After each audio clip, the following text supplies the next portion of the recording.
Well, a 20-year-old Tacoma man accused of sexually exploiting children online has been charged with enticement and making child pornography for his alleged exploitation of a 13-year-old Oregon girl. Homeland Security investigators reached out to KapKV's Emily Goodell about this case, saying they believe he's got additional victims in Washington state and possibly across the country.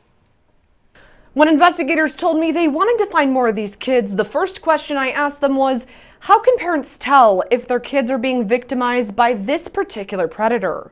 The answer they gave me is disturbing. One of the key MOs of this perpetrator was the fact that he had the children brand themselves with his username. So if you see some sort of branding or scarring or scabs or cutting that's taking place with your child, it doesn't even make sense what the word is. I mean, his username is Merks, MERQZS. His real name, Brandon Cooper, but he's not the first predator to force children into self-harm. The theme is always the same. It is about ownership. It's about exerting power over victims to further entrap these folks. These children were entrapped via a virtual world. Court documents show he used Discord and Snapchat to find young girls, convinced them to send him explicit photos, and wouldn't let them stop. The perpetrator will threaten not only the safety of the victim, but also the victim's families, threaten to discredit them or embarrass them within their school communities by sending photos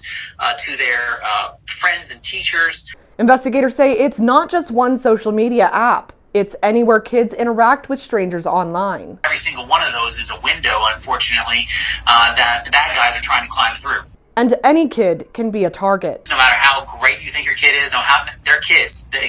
Kids get themselves into situations they've never been exposed to before. That's part of growing up. He says it's a parent's job to educate their kids, and if you need an opening, bring up this case. Say, oh, can you believe the fact that there was somebody out there getting kids to cut themselves, cut their name, cut this person's name into their bodies that they met online on Snapchat or Instagram or online gaming platform.